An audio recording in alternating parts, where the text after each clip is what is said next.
সবাইকে স্বাগত জানিয়ে আজকের এপিসোড শুরু করতে যাচ্ছি। আজ নিয়ে এসেছি খুব সহজ রেসিপিতে কাঁচা আমের বার্মিজ আচার। এই সুস্বাদু কাঁচা আমের বার্মিজ আচারটা কোনো প্রকার তেল কিংবা রোদে দেওয়ার ঝামেলা ছাড়াই সহজেই কীভাবে তৈরি করা যায় সেটাই আপনাদের সঙ্গে শেয়ার করতে যাচ্ছি। আশা করি আজকের কাঁচা আমের বার্মিজ আচার রেসিপিটি আপনাদের ভালো লাগবে। কাঁচা আম ফুরিয়ে যাওয়ার আগে কিন্তু আমরা চেষ্টা করব এই কাঁচা আমের সুস্বাদু বার্মিজ আচারটা তৈরি করে নিতে। আশা করি ভিডিওতে লাইক দিয়ে পুরো ভিডিও জুড়ে আমার সঙ্গে থাকবেন। আর ভিডিওটি যদি ভালো লাগে তাহলে অবশ্যই নতুন বন্ধুরা চ্যানেলটিকে সাবস্ক্রাইব করে আমার পাশে থেকে যেতে পারেন। আর আমার ভিডিওগুলো বেশি বেশি করে শেয়ার করে দেবেন, আপনাদের কাছে বিনীতভাবে অনুরোধ রইল। তো দেখতে পাচ্ছেন সমস্ত আমগুলো ভালোভাবে ধুয়ে পানিটা ঝরিয়ে নিয়ে আমি একটা বটির সাহায্যে খোসা ছাড়িয়ে নিয়েছি। আপনারা চাইলে পিলার কিংবা ছুরির সাহায্যে কাজটি করে নিতে পারেন। এবার আমি স্লাইস করে কেটে নিচ্ছি। আমরা এই আমগুলো বাছাই করব যেন পরিপক্ক থাকে, ভেতরে যে আটিটা বেঁধে গেছে ওই রকমভাবে শক্ত আটি নিতে চেষ্টা করব। আর আপনারা দেখেই বুঝতে পারছেন কতটা শক্ত ছিল আটিগুলো, খুব সহজেই কিন্তু কাটা যাচ্ছে না। সেজন্য আমরা বটি ব্যবহার করতে চেষ্টা করব। আর যার যেটাতে সুবিধা সেভাবে কেটে নিতে চেষ্টা করবেন। তবে বিশেষ সতর্কবাণী, এই আম কাটার সময় কিন্তু হাত যেন কেটে না যায় সেদিকে লক্ষ্য রাখবো। খুব সতর্ক সাবধানভাবে আমরা এই কাজটা করে নেব।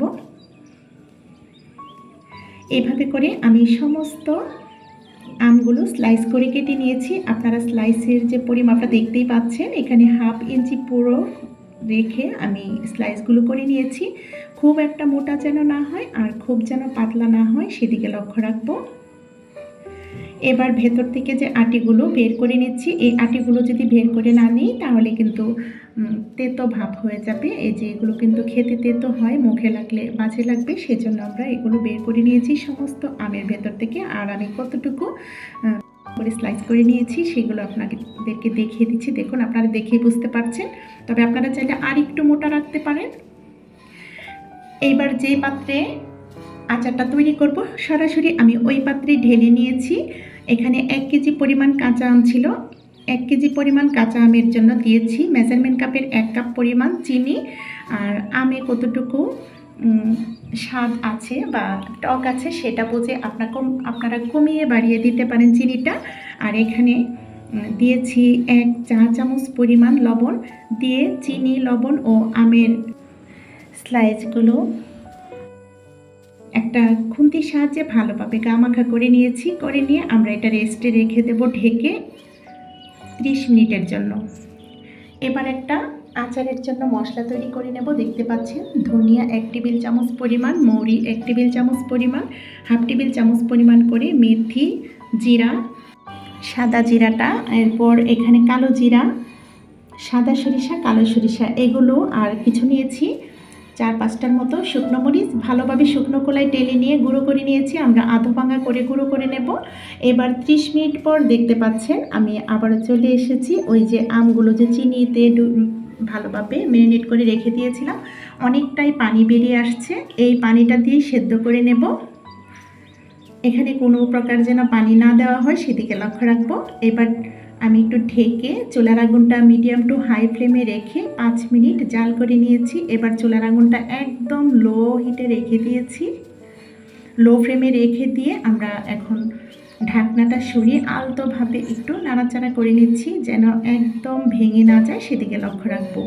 এই পর্যায়ে ভালোভাবে কিন্তু সেদ্ধ হয়ে গেছে, আপনারা লক্ষ্য করছেন, দেখেই বোঝা যাচ্ছে।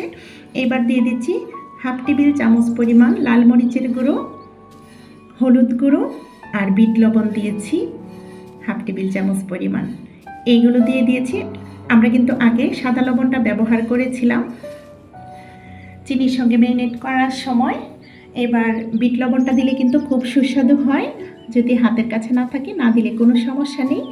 এখন দিয়ে দিচ্ছি যে আমরা মশলাটা টেলে নিয়ে গুঁড়ো করে নিয়েছিলাম, সেই মশলাটুকু দিয়ে দিলাম। দিয়ে ভালোভাবে আলতোভাবে আমরা একটু নাড়াচাড়া করে এবার চুলার আগুন বন্ধ করে দিয়েছি। একটু পানি পানি থাকা অবস্থায়, ভেজা ভেজা অবস্থায় কিন্তু আমরা চুলার আগুনটা বন্ধ করে দেব। তা না হলে কিন্তু ওই যে চিনিটা ক্যারামেল হয়ে কিন্তু একটা বেশি শক্ত ভাব হয়ে যাবে আর রঙটাও বাজে হয়ে যাবে। সেজন্য আমরা এই অবস্থায় নামিয়ে নেব চুলা থেকে। আলহামদুলিল্লাহ, কাঁচা আমের বার্মিজ আচার রেসিপিটি হয়ে গেছে। দেখুন কতটা সহজে এই বার্মিজ আচারটা তৈরি করা যায়। এই কাঁচা আমের সিজন কিন্তু এখন ভর মৌসুম চলছে। এখন আপনারা এই আচারগুলো তৈরি করে না নিলে পরবর্তীতে পস্তাবেন।